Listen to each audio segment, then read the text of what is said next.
Muchas veces nosotros hemos sentido la fuerza y el peso del pecado. Hay cosas que definitivamente nosotros después de haberlas hecho nos duelen mucho, muchísimo. Quisiéramos retroceder el tiempo, quisiéramos cambiar un poquitico la historia, quisiéramos poder equivocarnos menos, pero a veces la fuerza del pecado es tan grande que uno siente que ese pecado lo hunde, lo aplasta. Conocemos la fuerza del pecado. Ahora la pregunta es si como creyentes conocemos la fuerza de la misericordia de Dios.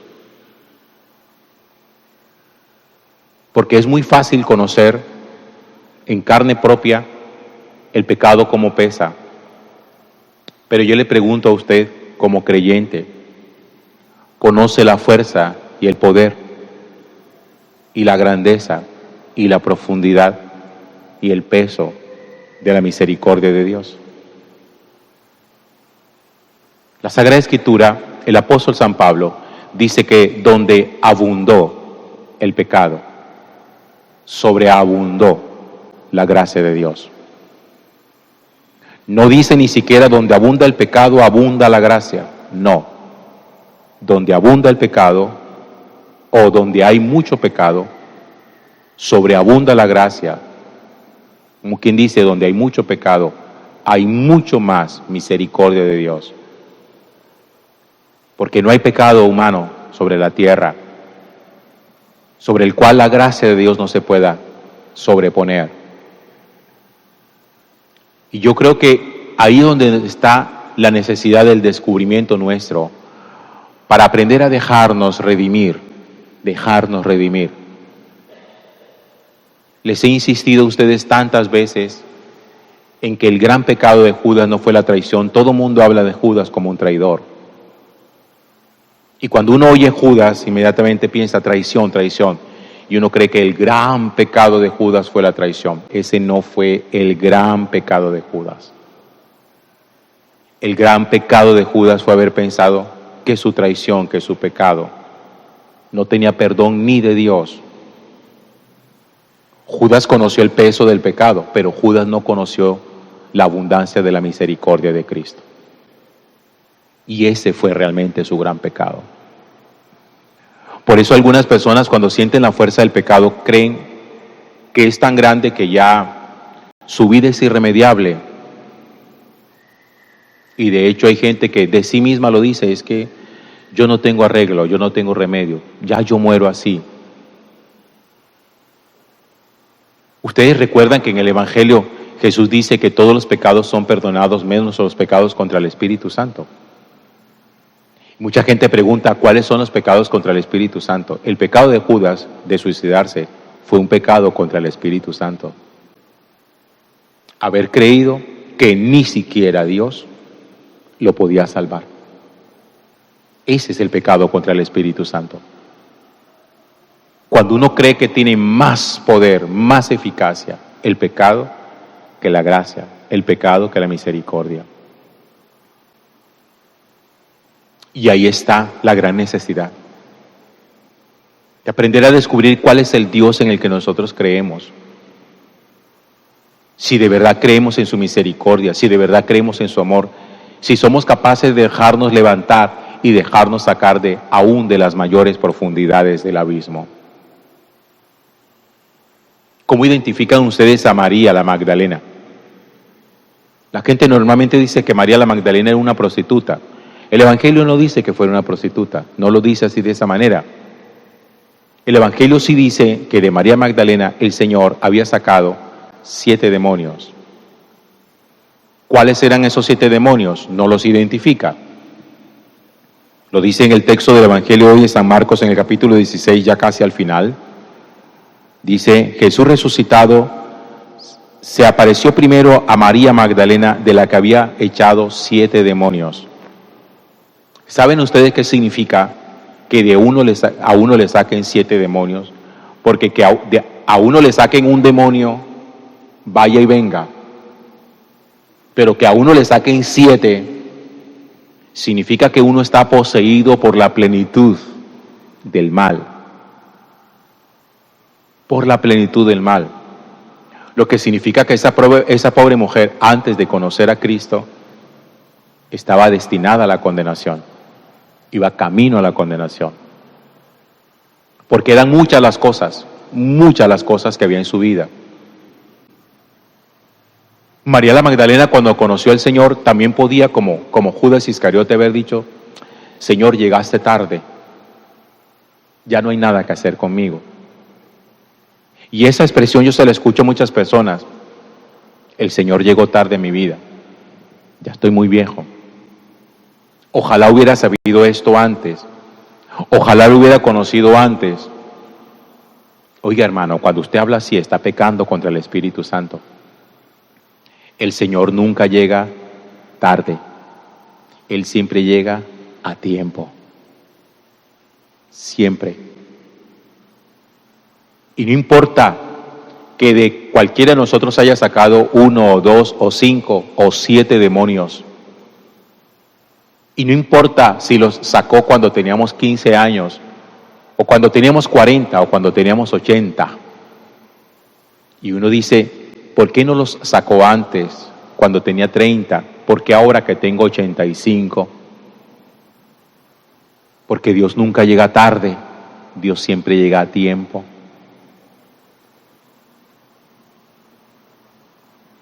Y ahí es donde uno también es capaz de mostrar la grandeza de su entrega, de poder decir: aunque sea en este momento, en esta etapa de mi vida, yo me dejo ayudar y me dejo levantar del Señor. No importa cuánto haya pasado en mi vida. Y miren cómo sobreabundaría la gracia de Dios en la vida de María la Magdalena, que yo pienso aquí mundanamente que María la Magdalena no era la primera clasificada para que el Señor se le apareciera resucitado.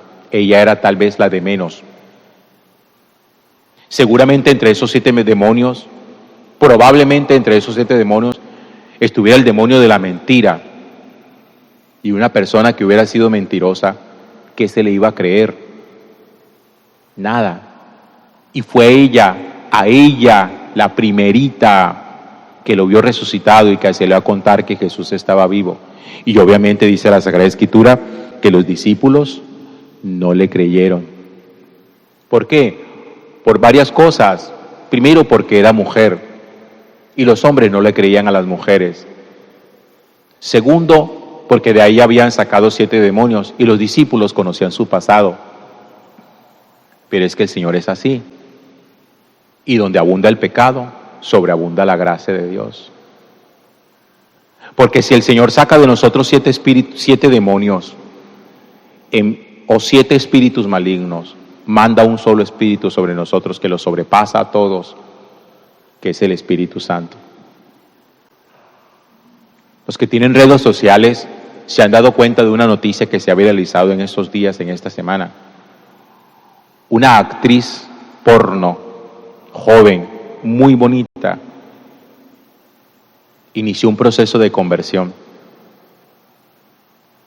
y empezó a comulgar, y muestran la fotografía de ella con una mantilla de rodillas recibiendo a Cristo en la Eucaristía. Una actriz porno. Es que para eso fue que vino Cristo a la tierra, para sacarnos a nosotros de la podredumbre, de la miseria, del pantano, del excremento. No importa dónde nos llegue, si nos llega al cuello, o si ya nos está tapando la nariz, o si ya nos cubrió la cabeza.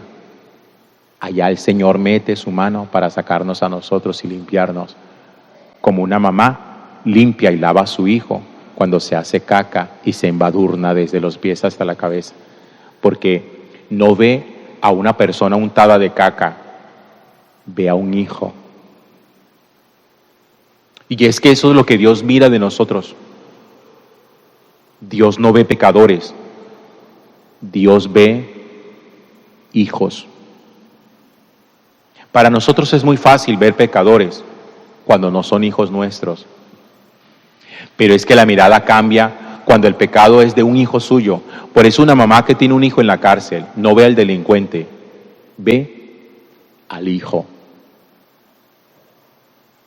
Por eso la mamá o el papá de un hijo que está emproblemado o que lo acusan de sicariato, de lo que sea, de tráfico de estupefacientes, no ve delincuentes, ve hijos.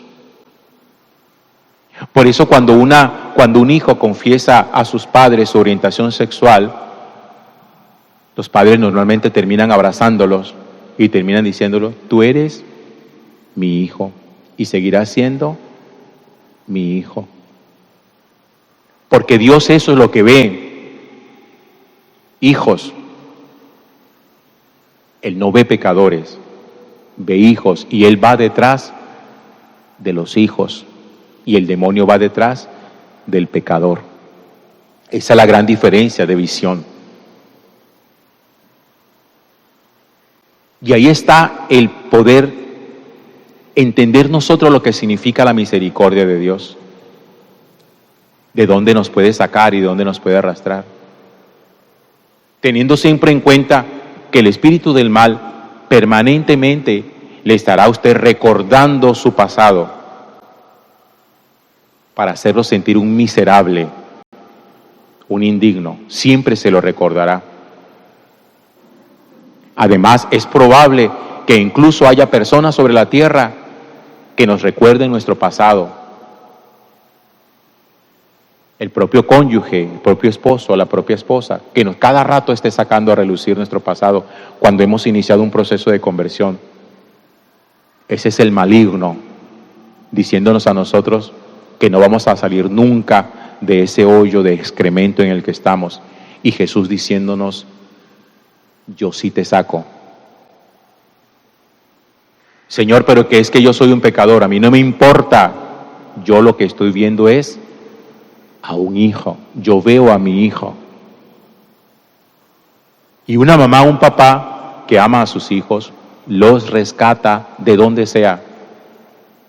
Y puede ser el peor de los delincuentes, puede tener la mayor perversión en su corazón, le puede doler en su alma ver la situación de su hijo, pero siempre dice: es que tú eres mi hijo y por ti estoy dispuesto a lo que sea. Por eso, insisto, cuando nosotros miramos a la gente que no es nada nuestro, nosotros somos muy severos y juzgamos, condenamos, porque es muy fácil condenar a alguien que a uno no le importa, que no es sangre de uno, con la que uno no tiene afecto. Es muy fácil condenarlos. Es muy fácil decir a los otros: te vas a ir para el infierno.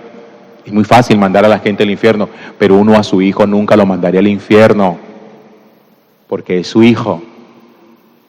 Y uno nunca le diría a sus hijos: es que te vas a condenar, condénate, te condeno yo mismo. Nunca lo haría. Porque ustedes no ven pecadores, ustedes ven hijos.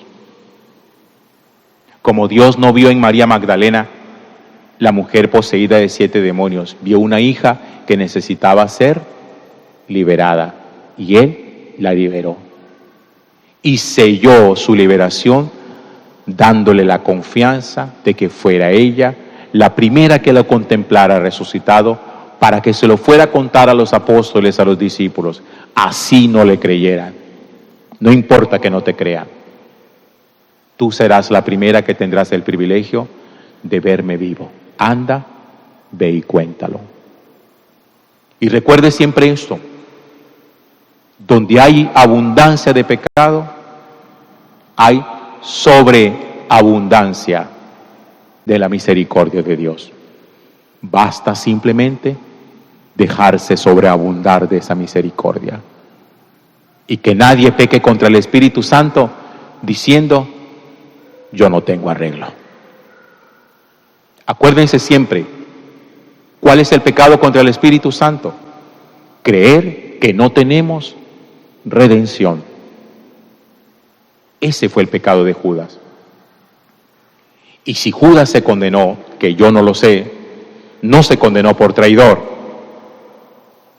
se condenó por haber pecado contra la misericordia de Dios. Gloria al Padre, y al Hijo, y al Espíritu Santo. Amén.